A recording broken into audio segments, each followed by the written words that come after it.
The breaking news tonight, new satellite images show that 40-mile-long convoy north of Kyiv has dispersed and redeployed, moving rocket launchers and towed artillery into local fields and wooded areas. The question is what to make of it, which is why we're glad we can turn to retired Army four-star general and former CIA director David Petraeus. General Petraeus, appreciate you joining us. What is your reaction to these new images? What do you make of what that convoy is doing? Well, it's really just adhering to normal standards that they should have been adhering to all along. The standards to which our soldiers train is that when you stop, you don't stay on a road, you don't stay visible to anything from the air, you pull into cover, whether it is into trees or whatever you can find. You certainly don't stay, again, exposed the way that they were for so many days. It was really, again, staggering that happened. And you saw in the footage that you're showing right now, in fact, another case where an armored battalion is caught in the open, apparently by a drone that appears to be filming this, may have been directing the fire as well. And again, it's sort of unconscionable that this would happen. They're also bunched together, as you can see. You would always want to stay much farther apart than that. And so, again, these are basic standards that clearly have not been established, and they're certainly not performing in accordance with what normal standards would be for our forces. You know, Clarissa Ward was talking about the defenses which are everywhere in a city like Kyiv, on every street, hedgehogs, dig pits on sides of roads. And obviously we know about the Molotov cocktails that have been dispersed, and obviously the shoulder-fired weaponry and the other weaponry that the U.S. and others have sent in. Given that, is it likely Russian forces are just going to try to level these cities before actually going in? Because you've talked about before, they don't have enough troops to really adequately undertake block by block urban combat. No, that's correct. And as we discussed before, it's also incredibly physically demanding and mentally draining. The bottom line now, I'm starting to think, Anderson, they won't even be able to encircle Kyiv. Again, that blow struck against an armor regiment. And by the way, the Russian in that clip that you played earlier is actually also reporting that the regimental commander was killed.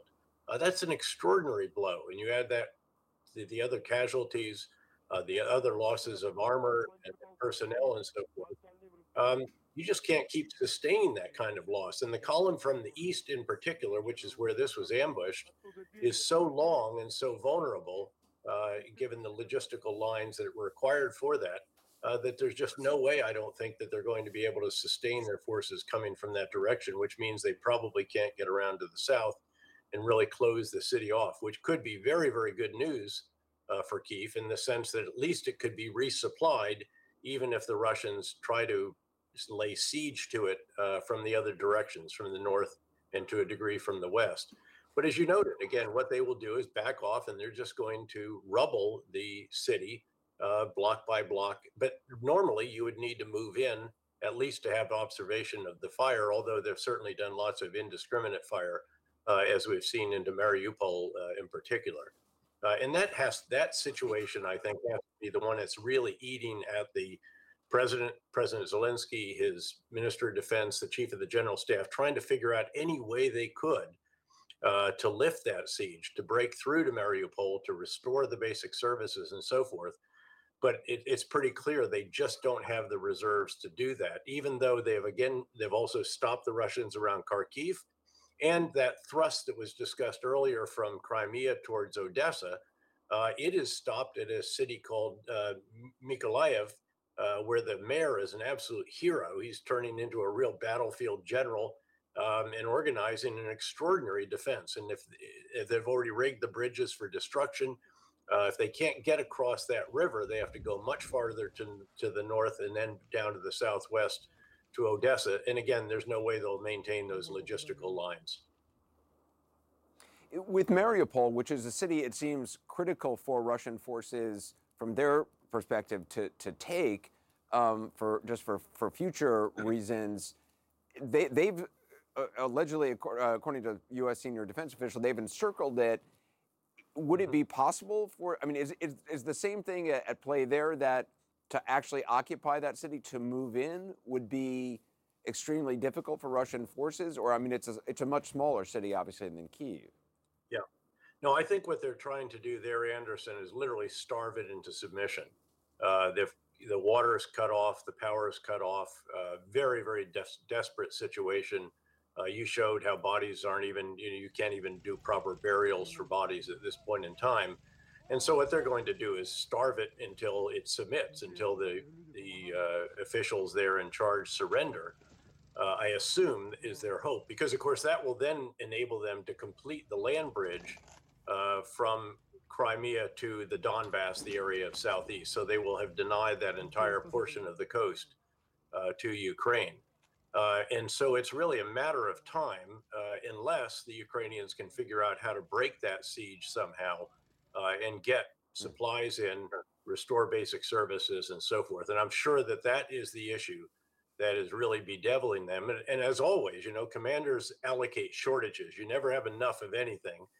And so what they may have to do is reallocate some forces from somewhere else where they seem to be doing better than perhaps they had feared when the plan was developed initially, to try to get down there. Otherwise, at some point in time, that will become the first major city in Ukraine to fall. It will also free up those forces that are encircling it to some degree, at least.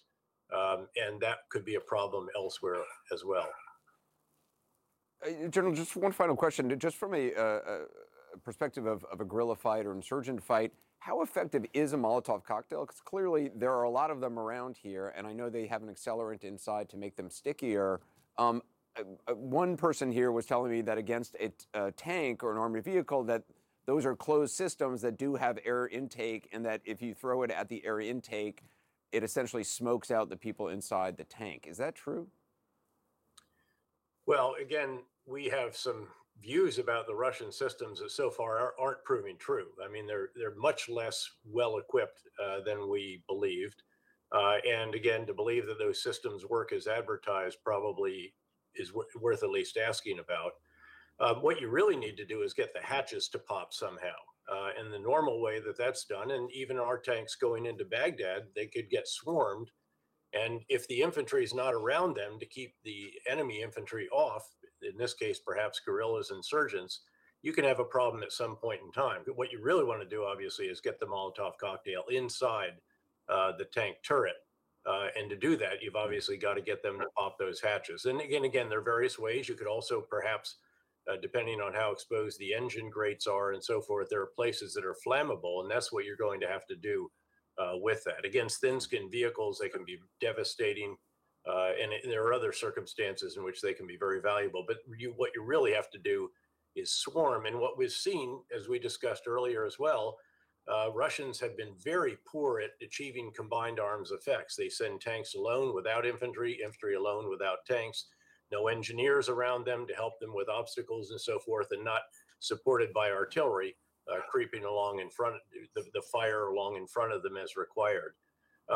So again, they could be very vulnerable. Or, as you saw, if they're out in the open and either ground or air observation can identify them, then the right forces can be brought to bear, as they were very impressively on that road. Again, you can't sustain Yeah. that kind of loss day by day and still have combat effective forces.